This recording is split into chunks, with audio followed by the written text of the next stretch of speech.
드디어 요한복음이 끝이 났습니다. 네. 네, 오늘 요한복음 마지막 본문입니다. 요한복음 21장 15절부터 25절까지의 말씀입니다.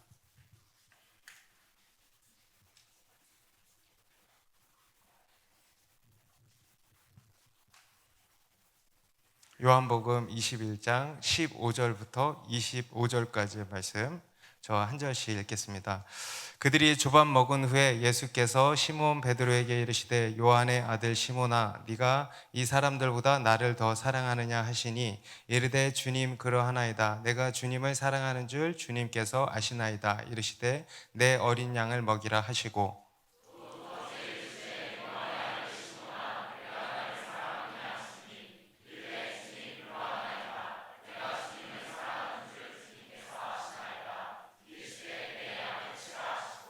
세 번째 이르시되 요한의 아들 시몬아 네가 나를 사랑하느냐 하시니 주께서 세 번째 네가 나를 사랑하느냐 하심으로 베드로가 근심하여 이르시되 주님 모든 것을 아시오매 내가 주님을 사랑하는 줄을 주님께서 아시나이다. 예수께서 이르시되 내 양을 먹이라.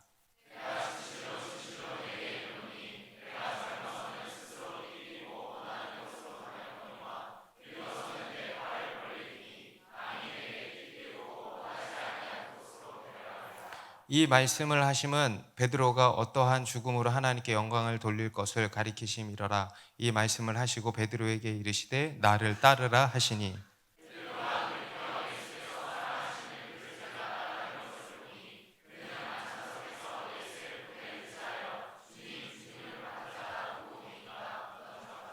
이에 베드로가 그를 보고 예수께 여짜오되 주님 이 사람은 어떻게 되겠사옵나이까?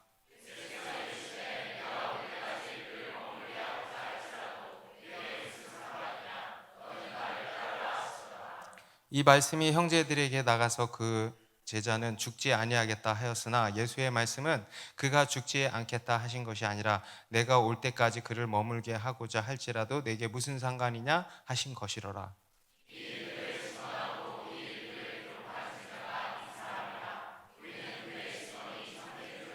같이 했습니다. 예수께서 행하신 일이 이외에도 많으니 만일 낱낱이 기록된다면 이 세상이라도 이 기록된 책을 두기에 부족할 줄 아노라. 아멘. 여러분 주님을 사랑하십니까? 네, 정말 주님을 사랑하십니까? 진짜로 주님을 사랑하십니까? 네. 오늘 예수님께서 베드로에게 이렇게 세 번 물으셨는데 저도 한번 여러분들께 물어봤습니다. 요한복음이 정말 아름답게 마무리가 되는 것을 우리가 봅니다. 네. 우리 그리스도인의 믿음은 단순히 어떤 사실을 믿는 것이 아닙니다. 그저 예수 그리스도의 십자가와 부활이라고 하는 사실, 어떤 구원의 교리를 믿는 것이 아닙니다. 물론 그것을 믿습니다. 그런데 그 정도의 것이 아니라는 것입니다. 우리 믿음은 예수 그리스도의 십자가와 부활을 믿는 것이 우리 믿음의 핵심입니다. 하지만 그러한 사실을 믿는 정도의 차원이 아니라는 것입니다. 믿음이라는 것은 결국 하나님과의 관계인 것입니다. 여러분 믿음은 관계입니다. 그럼 구원이라는 것은 어떤 사실을 믿고 어떤 결과를 얻어내는 그런 것이 아닙니다. 구원이라는 것은 하나님과의 관계 회복입니다. 하나님과의 관계 회복을 구원이라고 하는 겁니다. 하나님께서 우리를 사랑하시고 또 우리가 그 하나님을 사랑하게 되는 것이 바로 구원인 것입니다. 부활하신 예수님께서 제자들에게 찾아오신 것은 단지 자신의 그 부활을 보여주시기 위함만이 아니었던 것입니다. 얘들아 봤지? 나 부활한 거 봤지? 내 말이 맞지? 그러니까 나를 믿어. 그러면 너희도 부활할 것이고 천국에 들어갈 거야 하는 이런 것이 아니라는 것입니다. 부활하신 예수님께서 제자들을 찾아오신 궁극적인 목적은 그들과의 관계 회복에 있는 것입니다. 그들과의 사랑의 관계를 회복시키시려는 것이었습니다. 여러분 우리의 신앙은요 결국 하나님을 사랑하는 것입니다. 우리가 믿는다는 것은 하나님을 사랑한다는 거예요. 하나님과의 사랑의 관계가 바로 신앙인 것입니다. 그래서 여러분, 하나님을 사랑하십니까? 하나님의 사랑을 믿습니까? 그 사랑 안에 거하십니까? 그것이 우리의 믿음이라는 것입니다. 오늘 우리가 살펴보고 있는 이 요한복음 마지막 21장의 이야기는 그 사랑을 그리고 있습니다. 요한복음의 마지막은요, 이 사랑으로 마무리되고 있는 것입니다. 우리를 향한 그 주님의 사랑, 또 주님을 향한 우리의 사랑이 어떤 것인지를 잘 보여주고 있는 것입니다. 저는 오늘 이 이야기가 단순히 베드로 한 사람만의 이야기가 아니고 우리 모두의 이야기가 되기를 바랍니다. 우리를 향한 주님의 사랑을 알고요, 주님을 향한 우리의 사랑이 고백되어지기를 바랍니다. 우리 앞에서 부활하신 예수님께서는 갈릴리 바닷가에 모여있던 제자들을 친히 찾아와 주셨습니다. 그것이 예수님께서 살아나신 후에 세 번째로 제자들을 찾으신 사건이었다 그랬습니다. 베드로를 비롯한 제자들은 다시 배를 타고 바닷가로 나갔습니다. 그리고 다시 물고기를 잡기 시작했습니다. 밤이 새도록 물고기를 잡았는데 한 마리도 잡지를 못했다 그랬습니다. 그리고 허탈하게 날이 새어갈 즈음에 이 바닷가 해변가에 예수님께서 나타나신 것입니다. 너희에게 고기가 있느냐 물으셨죠. 없나이다. 그러니까 그물을 오른편에 내려봐라. 그러니까 실제로 엄청나게 많은 물고기가 잡히게 된 것입니다. 예수님이었던 것입니다. 그것을 이 사도 요한이 제일 먼저 발견을 했습니다. 그리고 베드로에게 이제 그 사실을 전했죠. 주님이시다. 사도 요한이 제일 먼저 발견했는데 제일 먼저 예수님께 달려간 건 누구였어요? 베드로. 바로 배에서 뛰어내린 것이죠. 그리고 예수님께로 달려간 것입니다. 그렇게 예수님 앞에 나아가 보니까 예수님께서 숯불을 피워놓으시고 떡과 물고기를 이렇게 구워놓고 그들을 맞아주신 것입니다. 여러분, 이게 예수님이십니다. 여러분, 우리 예수님이 이런 분이십니다. 이런 실패한 그들 가운데 찾아와 주셔서 상을 차려주시고 그들을 예수님의 식탁에 초대해 주신 분, 여러분, 이게 예수님이십니다. 그리고 오늘 본문에서는 예수님께서 이 제자들과 조반을 먹기를 마치시고 나서 이제 제자 중 하나와 대화를 나누신 이야기를 기록하고 있습니다. 바로 요한의 아들 시몬 베드로의 이야기입니다. 우리 15절 다시 보시면 15절 다 같이 다시 읽습니다. 시작.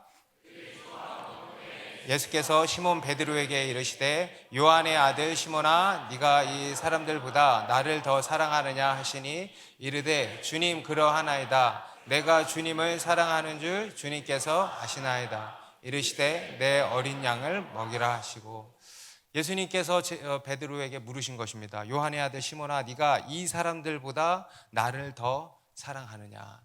이 사람들보다, 이 헬라어 원어로 보면요, 이것들보다, 이들보다 이렇게 되어 있는데 이제 우리 개역개정 성경에 이 사람들보다라고 번역을 이렇게 했습니다. 왜냐하면 베드로가 앞에서 예수님께 뭐라 그랬어요? 다른 이들은 다 예수님을 버릴지라도 나는 절대로 버리지 않겠습니다 한 바 있잖아요. 그죠? 그 베드로의 고백을 가지고 물으신 것이라고 판단을 했기 때문에 그렇게 이제 번역을 한 것입니다. 아주 적절한 번역이라는 생각을 합니다. 지금 이 베드로는요, 철저히 무너진 상태입니다. 그죠? 나는 실패했어. 나는 이제 끝이야. 라고 하는 이 절망과 좌절, 실패의식이 그를 완전히 사로잡고 있었습니다. 그는 더 이상 예수님께 사랑의 고백을 할 수 있어요? 없어요? 더 이상 고백할 수 없는 그런 상태에 있습니다. 그런데 그런 베드로에게 예수님이 물어와 주신 것입니다. 요한의 아들 시몬아, 네가 이 사람들보다 나를 더 사랑하느냐. 그러니까 베드로가 그러는 거예요. 주님, 그러하나이다. 내가 주님을 사랑하는 줄 주님께서 아시나이다. 그리고 두 번째로 또 한 번 이렇게 물으십니다. 16절도 같이 읽습니다. 시작.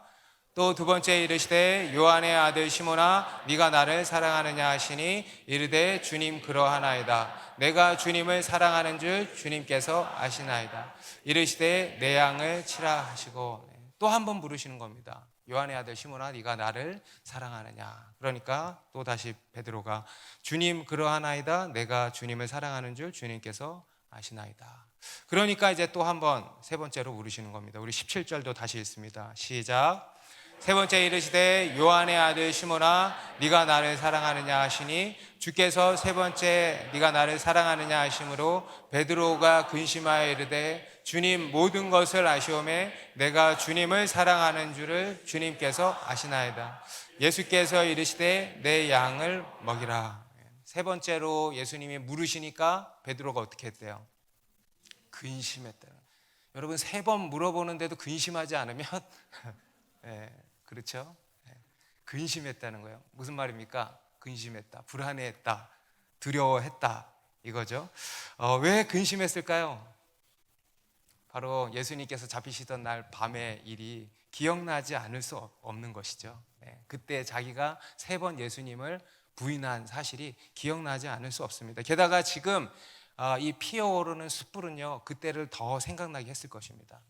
예수님께서 마치 그 숯불을 딱 피워놓고 그 현장으로 베드로를 이렇게 다시 부르시는 것 같다라는 생각이 듭니다. 맞습니다. 예수님께서는요 지금 베드로를 그때 그 현장으로 다시 부르신 것입니다. 그리고 그에게 세 번 물으신 겁니다. 요한의 아들 시몬아 네가 나를 사랑하느냐. 회복의 기회를 주신 것입니다. 그리고 그에 대해서 베드로도 세 번 예수님께 그렇습니다 고백을 하게 된 것입니다. 그렇게 해서 이 베드로의 세 번의 부인을 세 번의 사랑의 고백으로 바꿔주신 거예요. 여러분 덮어쓰기, 우리 한글과 컴퓨터 하다 보면 덮어쓰기, 그게요 제가 뭐 지금도 그런 것 같은데 그 덮어쓰기를 되돌릴 방법이 없나요? 제가 그거를 덮어쓰기를 눌러서 낭패를 본 일이 몇 번 있어요. 여러분들도 아마 그런 게 있죠. 되돌릴 방법이 없다 그러더라고요. 진짜 없나요? 없어요. 그죠? 몰라요? 없어요? 네. 덮어쓰기를 되돌릴 수가 없어요. 근데 그런 것과 같습니다. 덮어쓰기 해버린 거예요. 네. 여러분 이것이 우리를 향한 예수님의 사랑입니다. 사랑이에요. 네. 우리의 실패를 덮어쓰기 해버린 거예요. 돌이켜지지가 않아. 앞으로도 안 돌이켜졌으면 좋겠어. 예수님의 사랑을 기억하도록. 네. 완전한 용서이고 완전한 회복입니다. 실패한 우리를 완전히 용서해 주시고 다시 회복시켜 주시는 것입니다. 우리를 실패한 그 현장으로 다시 부르시고 다시 우리에게 기회를 주시는 겁니다. 네가 나를 사랑하느냐. 여러분 실패한 그 현장이 있죠? 거기서 주님이 우리에게 물어주시는 거예요. 네가 나를 사랑하느냐. 그래서 그 실패를 덮어주시는 것입니다. 이것이 우리를 향한 예수님의 사랑이라는 것입니다. 여러분 이 세상에서 가장 위대한 일이 있다면 바로 용서일 것입니다. 그죠? 우리 인간에게 가장 필요한 것이 뭘까요? 바로 용서예요. 여러분 죄인에게 가장 필요한 게 무엇입니까? 용서잖아요. 우리 인간에게 가장 필요한 것은요 다름 아닌 용서예요. 우리는 용서를 받아야 하고 또 용서를 해야 하는 것입니다. 우리 인간에게 가장 중요한 일은, 가장 위대한 일은 바로 용서인 것입니다. 그런데 그 일을 하나님께서 우리에게 베풀어 주신 것입니다. 그래서 우리에게 용서를 베풀어 주신 것이고요. 그리고 그 용서로 누군가를 용서하게 하신 것입니다. 그게 바로 그리스도인입니다. 여러분 우리 그리스도인은요 용서받은 자들입니다. 그리고 그 용서로 용서하는 자들입니다. 용서는 이 세상에서 가장 중요한 일인 것입니다. 우리 창세기 9장에도 보면은요 노아의 세 아들의 이야기가 나옵니다. 홍수 심판 이후에 노아가 어떻게 하다가 그렇게 됐는지, 포도주를 먹고 취해가지고 벌거벗고 자고 있었습니다. 그때 둘째 아들 함이 그것을 목격했죠. 그리고 나서 바로 다른 형제들에게 가서 이리 와보라고, 이거 보라고 하면서 아버지의 치부를 확 드러낸 것입니다. 그런데 그 두 형제들이 배신을 때린 거예요. 그것을 보지 않고 옷을 가지고 뒷걸음쳐서 들어가서 아버지 하체를 덮어주고 보지 않고 나온 것입니다. 그리고 나서 그 일로 인해서 이 노아의 세 아들의 운명이 결정이 되죠. 그래서 이 함은 저주를 받게 되고요. 그래서 가나안의 조상이 되지 않습니까? 그리고 셈과 야벳은 이제 놀라운 축복을 받게 됩니다. 그래서 이 셈은 예수님의 계보가 되는 것입니다. 여러분 이 셈이 축복을 받게 된 이유가 무엇이었습니까? 바로 아버지의 허물을 덮어준 거예요. 용서와 사랑인 것입니다. 위대한 일을 한 것이죠. 여러분 이런 위대한 일을 하시기 바랍니다. 여러분 예수님의 계보는요 용서의 계보입니다.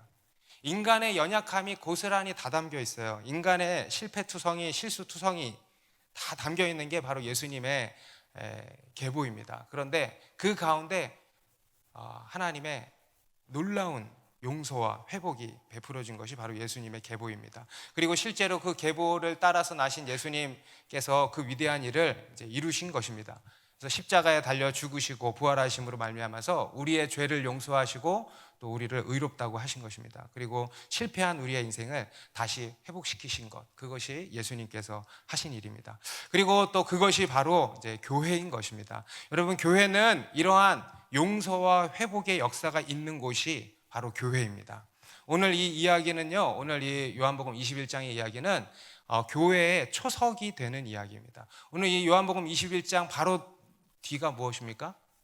사도행전이죠. 교회의 이야기잖아요. 그래서 이 요한복음 21장의 이야기는 교회의 초석이 되는 것입니다. 앞에서 마태복음 16장 18절에서 예수님이 베드로에게 그런 이야기를 하셨어요. 또 내가 내게 이르노니 너는 베드로라. 내가 이 반석 위에 내 교회를 세우리니 음부의 권세가 이기지 못하리라. 이게 무엇일까 보니까 바로 이겁니다. 여러분, 이것이 구체적으로 어떻게 이루어지고 있는지를 우리가 지금 보고 있다는 겁니다. 실패한 베드로를 찾아와 주시고 용서하시고 회복하시는 그 은혜의 반석 위에 교회가 세워지는 것입니다. 여러분, 오늘 이 베드로가요, 오늘의 이 일을 잊을 수 있었겠습니까? 절대 잊을 수 없었을 것입니다. 오늘의 일이요, 그의 사역과 그의 앞으로의 인생의 초석이 되었을 겁니다. 곧 초대교회의 초석이 되었을 것입니다. 바로 용서와 회복입니다. 여러분, 이게 교회의 기초입니다. 그리고 교회의 사명입니다. 앞에서 예수님이 말씀하신 것처럼 서로의 발을 씻어주고 서로의 허물을 덮어주는 것, 바로 사랑의 공동체가 바로 이 교회인 것입니다. 물론 그렇다고 해서 죄를 가볍게 여겨라, 간과해라 하는 것은 아니죠. 그냥 모른 척 덮어줘라, 그냥 지나가라, 이런 게 아닙니다. 우리는 죄를 또한 철저히 다루어야 됩니다. 죄에 대해서 철저한 회개가 있어야 되는 것입니다. 죄를 미워하고 또 경계하고 피 흘리기까지 싸워야 하는 것입니다. 그런데 그것이 다가 아니라는 거예요. 그게 다가 아니고 결국에는 용서와 회복이 있어야 한다는 것입니다. 우리 그리스도인은 옳은 일을 하기보다 위대한 일을 하는 자들이라 그랬잖아요. 아멘? 바로 용서와 회복입니다. 앞에 우리 요한복음 20장 23절에서도 예수님께서 첫 번째로 부활하시고 나서 제자들에게 나타나셔가지고 성령을 받으라 하셨죠. 그리고 나서 바로 제자들에게 하신 말씀이 이겁니다. 너희가 누구의 죄든지 사하면 사하여질 것이요 누구의 죄든지 그대로 두면 그대로 있으리라 하시니라. 이것이 이제 성령을 받은 제자들이 해야 할 사명인 것입니다. 성령을 받은 제자들이 해야 할 일이 바로 이겁니다. 용서와 회복인 것입니다. 예수 그리스도의 복음을 전하고 그리고 사람들로 하여금 그 복음을 믿고 회개하고 죄 사함을 받도록 하는 것, 그리고 새로운 삶을 살도록 하는 것이 우리의 교회의 사명인 것입니다. 물론 그 과정이 여러분 단순해야 안 해요. 단순치가 않죠. 그죠? 간단치가 않습니다. 아주 복잡할 때가 많습니다. 하지만 분명한 것은 우리에게 그럴 수 있는 놀라운 권세와 능력이 있다는 거예요. 바로 복음인 것입니다. 예수 그리스도의 십자가와 부활의 복음, 그 복음을 전하고 그 복음을 믿음으로 죄사함 받고 새로운 인생을 살게 되는 것입니다. 이 놀라운 권세와 능력이 교회에 있는 거예요. 이 권세와 능력으로 영혼을 살리는 것이 바로 교회인 것입니다. 아까 우리 마태복음 16장 18절 다음 절인 19절에서는 예수님이 이렇게 말씀합니다. 우리 같이 한번 읽습니다. 시작. 내가 천국 열쇠를 내게 주리니 네가 땅에서 무엇이든지 매면 하늘에서도 매일 것이요 네가 땅에서 무엇이든지 풀면 하늘에서도 풀리리라 하시고, 많은 사람들이 여기서 천국 열쇠를 뭐라고 생각합니까? 기도라고 생각하죠. 물론 기도라고 할 수도 있습니다. 그런데 사실 기도 정도가 아닙니다. 여기서의 천국 열쇠는요, 말 그대로 천국 열쇠예요. 천국을 여는 열쇠예요. 영혼 구원의 열쇠예요. 복음을 전하고 그 복음을 믿어서 죄 사함을 받도록 해주는 그 권세, 그 열쇠가 우리에게 있다는 것입니다. 그래서 새로운 인생을 살도록 해주는 것, 그 영혼을 살리는 그 천국 열쇠입니다.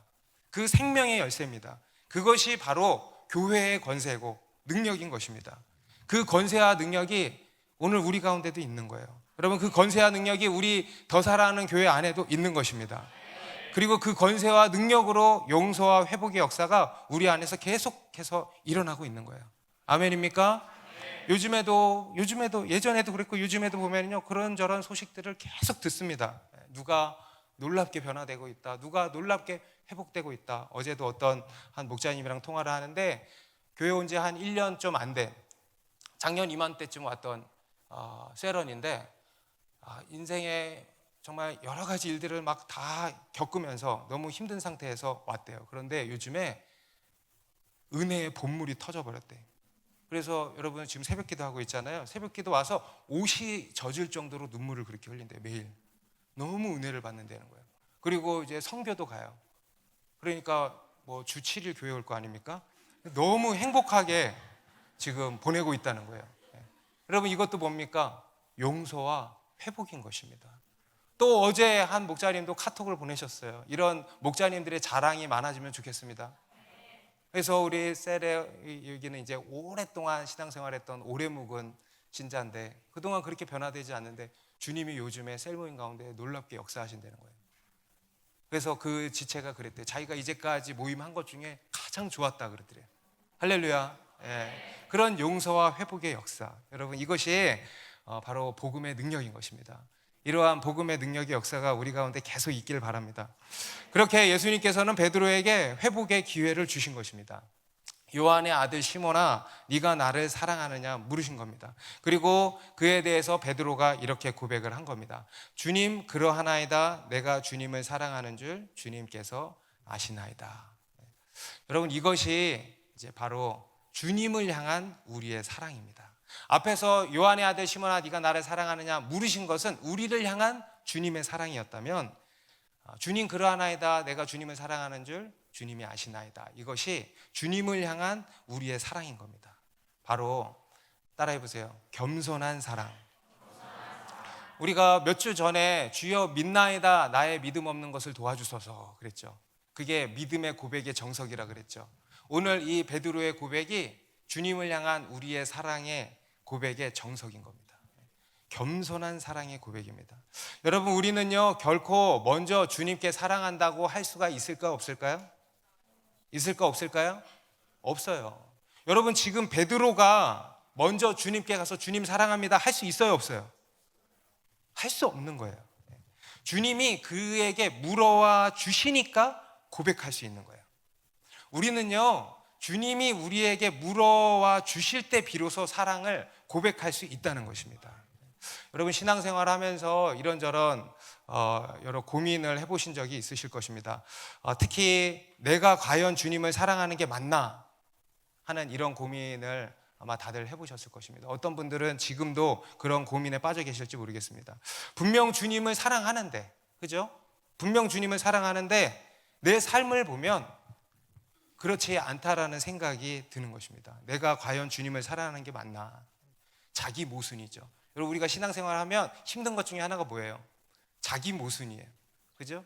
자기 모순에 빠지는 거예요. 저도 예전에 그런 고민에 깊이 빠진 적이 있었습니다. 내가 정말 주님을 사랑하는 것이 맞나 하는 고민이 있었습니다. 분명 주님을 사랑하는데 내 삶을 보면 그렇지를 않은 겁니다. 주님을 사랑하면 이렇게 살면 안 되는 건데 여전히 이런저런 죄에 넘어지고 여전히 이기적이고 여전히 부족하고 연약한 것입니다. 여전히 실패와 실수투성이인 것입니다. 그러니까 내가 과연 주님을 사랑하는 게 맞는 건가 하는 생각이 드는 거죠. 한 수개월을 그런 생각에 빠져 있었던 것 같아요. 그래서 신앙생활에 기쁨이 없어요. 그리고 막 우울해지는 거예요. 늘 근심이 가득한 거예요. 그리고 주님께 사랑한다는 고백을 못하는 거예요. 언젠가부터 그런 고민에 빠지게 되면서 주님께 사랑한다는 고백을 못하겠는 거예요. 아까 초두에 여러분들이 아멘 아멘 했잖아요. 아멘을 못하겠는 거예요. 주님 사랑해요를 못하는 거예요.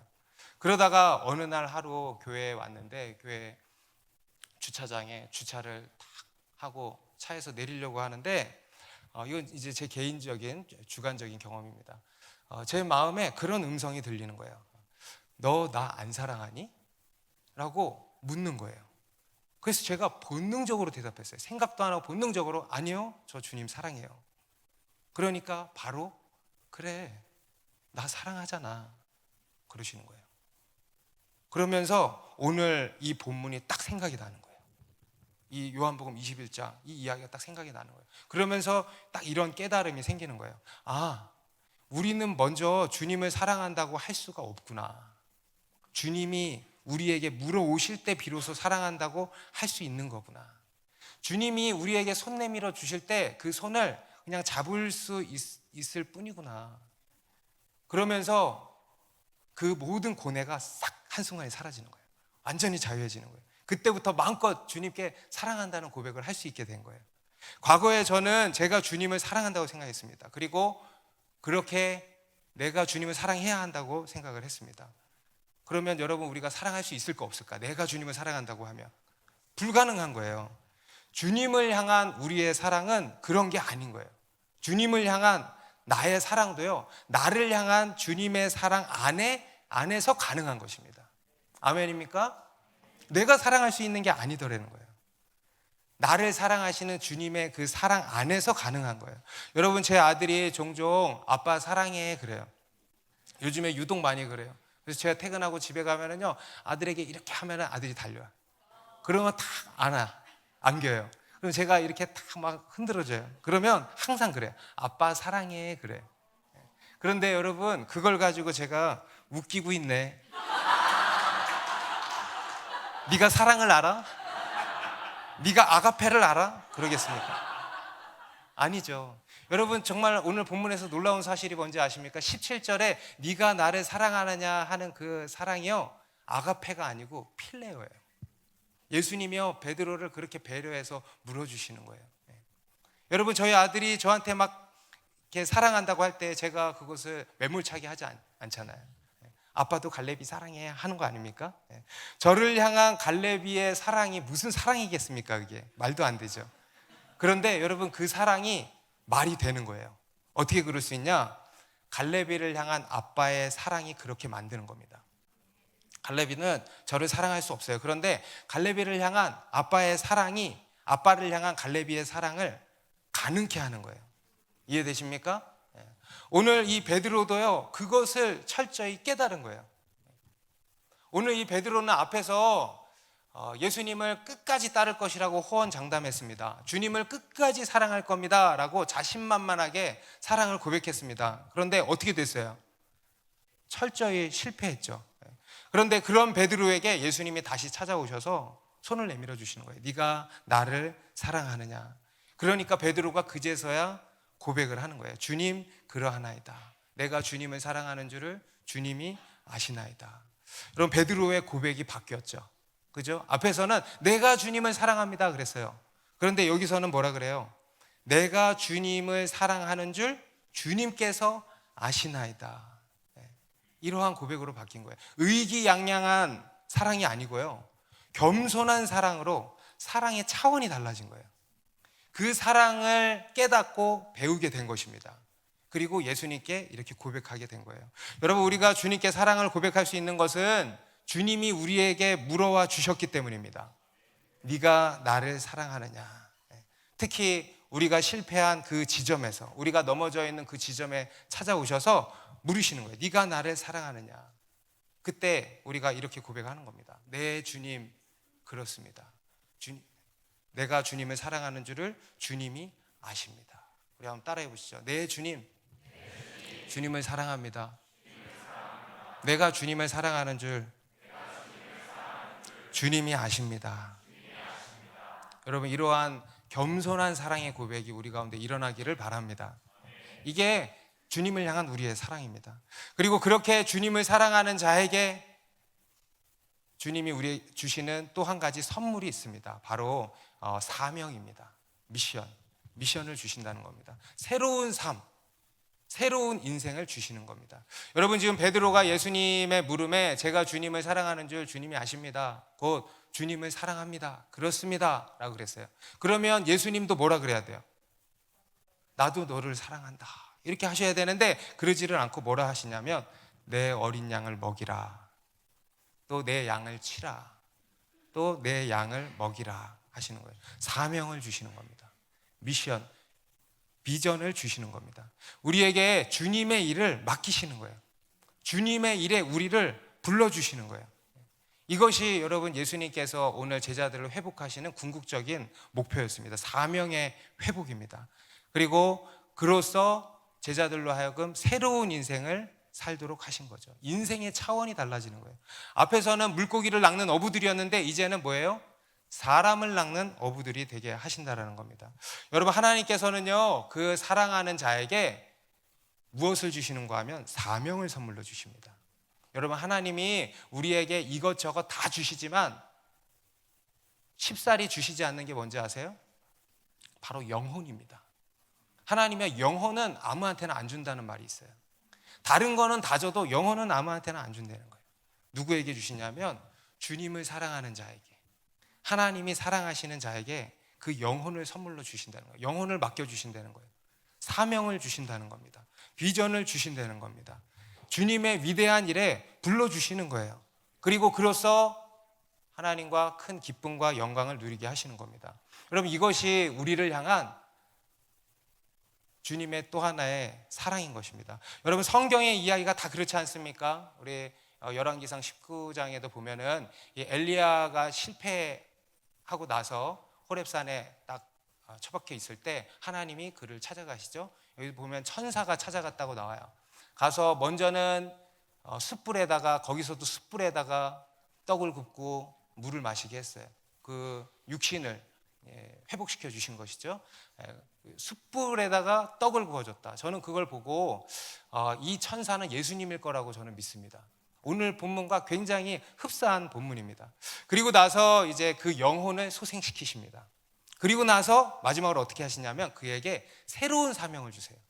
엘리야에게 새로운 사명, 바로 다음 세대를 세우라는 사명을 주셨습니다. 실패한 그에게 찾아가셔서 그 육신과 영혼을 소생시키시고 그리고 다시 사명을 맡기시는 겁니다. 여러분, 이게 바로 주님의 회복이고 주님의 사랑인 것입니다.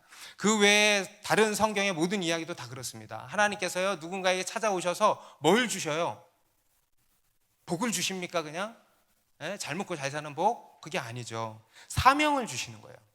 비전을 주시는 것입니다. 아브라함에게도, 이삭에게도, 야곱에게도, 요셉에게도, 모세에게도, 여호수아에게도 다 뭘 주셨냐면 사명을 주시는 거예요. 그리고 그 사명으로 말미암아 함께 이루어가도록 하시는 것입니다. 그리고 그 가운데서 주님을 알게 하시고요, 주님과의 관계를 발전시켜 나가시는 것입니다. 오늘 이 예수님께서도요, 철저히 실패한 제자들에게 오셔서 이 사명을 주셨다는 겁니다.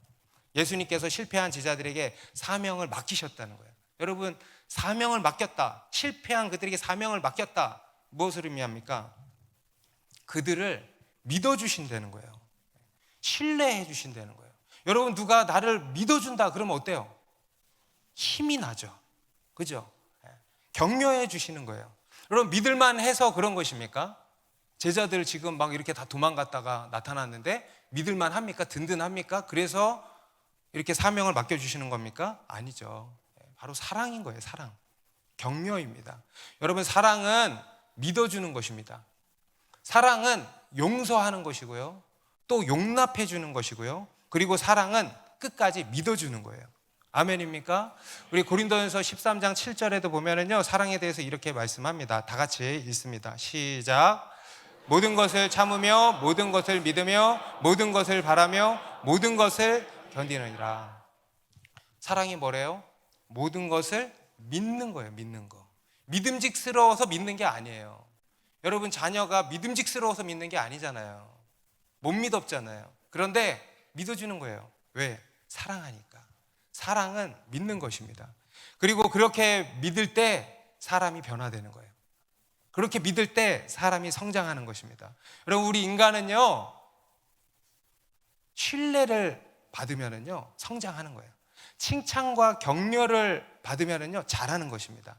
물론 때로는 권명과 책망도 필요합니다. 그것이 우리를 자라게 하기도 합니다. 그런데 그것보다 더 우리를 성장시키는 것은 뭐냐면 칭찬과 격려예요.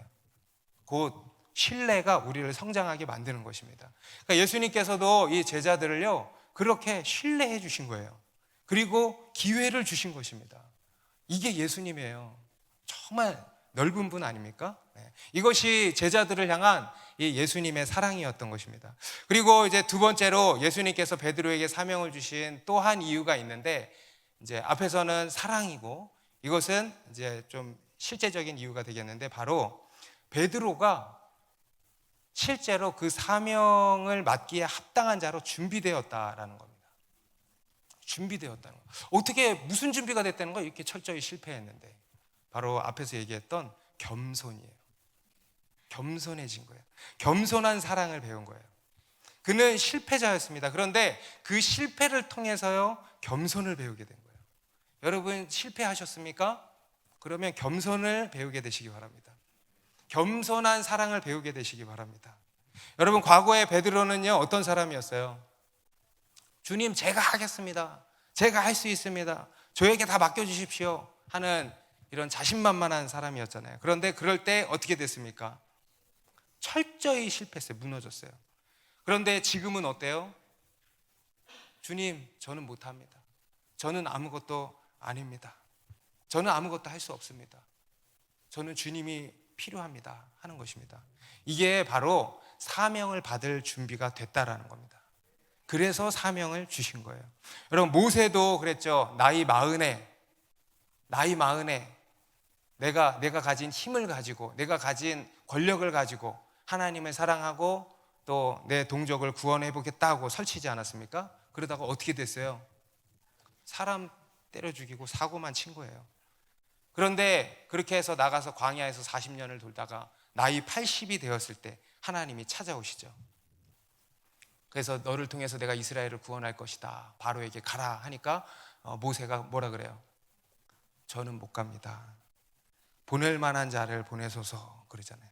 그죠?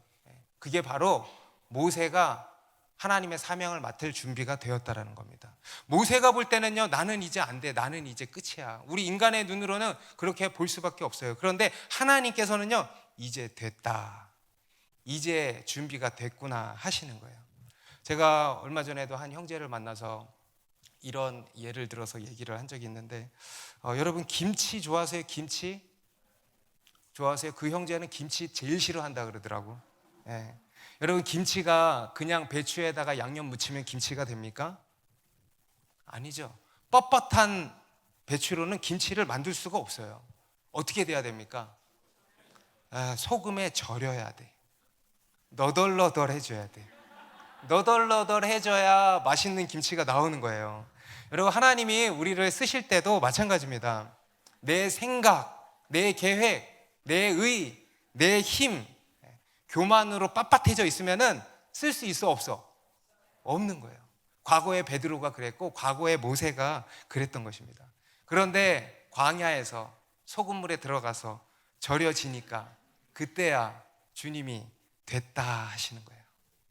여러분, 우리 하나님은요, 겸손한 자를 쓰십니다.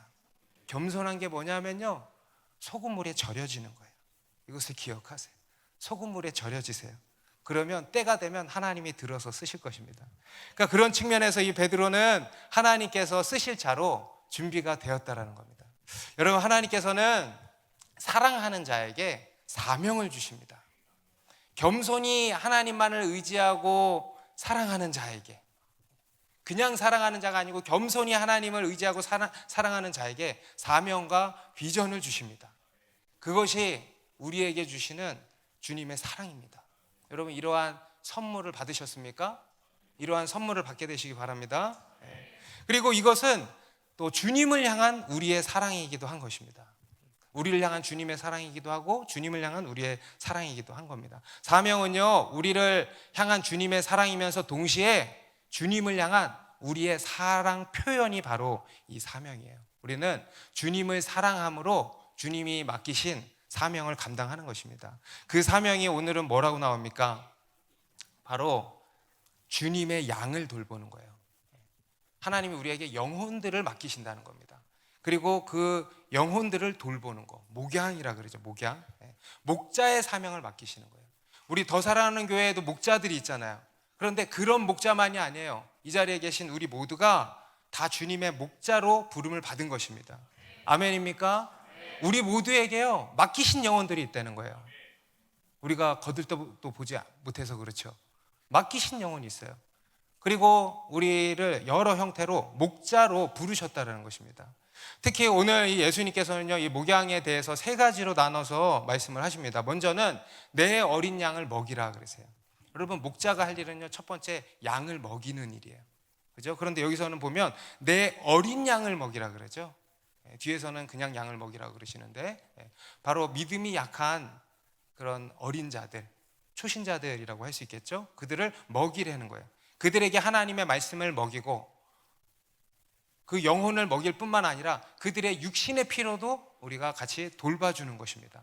그래서 함께 기도해주고 걱정해주고 고민해주고 도와주는 거예요. 우리 지난주 간증한 자매님도 그러잖아요. 목자에 대한 오해가 있었는데 어디 지방에 장례식 가는 길에 막 목자들 사이에 끼어 타고 가다가 목자들이 하는 대화를 듣고, 누가 이게 없는데, 누가 저게 없는데, 이게 있었으면 좋겠다, 누가 저게 누구에게 이거 사주면 좋겠다, 막 이런 얘기하는 거를 듣고, 아, 목자가 그렇구나 라고 생각을 했다 그러잖아요. 그게 목자입니다. 목자는요 어린 양을 먹이는 자들이에요. 그리고 두 번째로 내 양을 치라고 하시죠. 여러분, 여기서 치라는 것은 진짜 치라는 게 아니고 인도하라는 거예요. 잘 가르치고 지도하고 이끌라는 것입니다. 그냥 단순히 먹이기만 하는 게 아니에요. 그게 아니고 삶 속에서 하나님의 뜻대로 갈 수 있도록 잘 분별하고 또 갈 수 있도록 잘 인도해 주라는 것입니다. 이게 양을 치라는 거예요. 이게 두 번째 또 목자의 역할입니다. 그리고 세 번째로 내 양을 먹이라고 하죠. 앞에서는 어린 양을 먹이라 그랬는데 여기서는 내 양을 먹이라. 여기서의 양은요 장성한 사람들, 그죠? 교회 안에 장성한 사람들 있잖아요. 그런 사람들을 먹이라는 거예요. 이런 사람들은 저지나 이유식으로 먹이는 게 아니에요. 단단한 음식으로 먹이는 것입니다. 여러분, 단단한 음식도 먹게 되시기 바랍니다. 여러분, 우리가 어느 정도 자라면은요, 아기가 자라면 저주로 안 되잖아요. 이유식으로 안 되잖아요. 그죠? 단단한 음식을 먹기 시작해야 되는 거예요. 그래서 여러분, 단단한 음식도 먹게 되시기 바랍니다. 그래서 그렇게 양들을 먹이라는 거예요. 여러분, 이게 이제 목양인 것입니다. 다시 말해서요, 영혼을 사랑으로 섬기라는 거예요. 여러분, 사랑은 막연한 것이 아닙니다. 사랑은요 단순한 이론이 아니고요, 그저 입술로 고백하는 고백이 아닙니다. 사랑은 실제적인 거예요. 실제 행함으로 나타나야 하는 게 바로 사랑입니다. 그리고 그것이 바로 사명이에요. 영혼을 사랑으로 돌보는 일입니다. 여러분, 하나님께서는요 우리에게 영혼을 선물로 주셨습니다. 영혼을 맡겨주신 거예요. 우리를 사랑하셔서. 그리고 우리가 주님을 사랑하기에 주님이 우리에게 영혼을 맡겨주신 겁니다. 그리고 그 영혼을 섬김으로 나를 사랑하라고 하신 것입니다. 그리고 그러면서 우리를 향한 주님의 사랑을 더 알게 되는 것입니다. 그리고 주님을 향한 우리의 사랑이 점점 더 성장하게 되는 거예요. 그래서 목자들이 점점 성장하게 되는 거예요. 양들만 먹여서 양들만 성장하는 게 아니고, 그로써 목자인 우리가 점점 성장하게 하신다는 거예요. 우리로 하여금 사랑의 사람, 섬김의 사람들이 되게 하신다는 겁니다. 그래서 18절 19절에도요 내가 진실로 내게 이르노니 네가 젊어서는 스스로 띠띠고 원하는 곳으로 다녔거니와 늙어서는 네 팔을 벌리리니 남이 내게 띠띠우고 원하지 아니하는 곳으로 데려가리라. 이 말씀을 하심은 베드로가 어떠한 죽음으로 하나님께 영광을 돌릴 것을 가리키심이로라. 이 말씀을 하시고 베드로에게 이르시되 나를 따르라 하시니, 베드로가 이제 앞으로 어떻게 살게 될 것인지 또 어떻게 죽게 될 것인지에 대해서 아주 축약적으로 말씀을 하신 겁니다. 지금까지는 베드로가 주도적으로 아주 젊은 혈기로 주도적으로 살았지만은 이제는 네 팔을 벌리리니 남이 내게 띠띠우고 원하지 아니하는 곳으로 데려가리라. 실제로 여러분, 베드로가 어떻게 죽었다 그래요? 십자가에 달려서 순교했다고 전해지고 있습니다. 실제로 베드로의 그런 앞으로의 장래를 예수님이 말씀해 주신 것입니다. 그렇게 베드로가 성장하게 될 거다라는 거죠. 주님을 향한 이 사랑이 성장해서 사랑의 사도가 될 것을 말씀하시는 겁니다. 그리고 마지막으로 이렇게 말씀하시는 거예요. 나를 따르라. 여러분, 이것이 우리를 향한 주님의 사랑입니다. 바로 용서와 끊임없는 용서와 회복의 사랑이에요. 그리고 또 이것이 주님을 향한 우리의 사랑입니다. 바로 겸손한 사랑이에요. 아멘. 겸손한 사랑, 그리고 그 사랑으로 우리에게 맡기신 영혼을 섬기는 것입니다. 여러분, 하나님께서는 우리를 사랑하십니다. 예수 그리스도로 말미암아서 놀랍고 위대한 사랑을 우리에게 베푸셨습니다. 바로 용서와 회복의 사랑을 우리에게 베푸셨습니다. 그리고 그 사랑을 지금도 우리에게 끊임없이 넘치게 퍼붓고 계십니다. 여러분, 그 넘치는 사랑을 받으시기 바랍니다. 그리고 그 사랑 안에 늘 거하시기 바랍니다.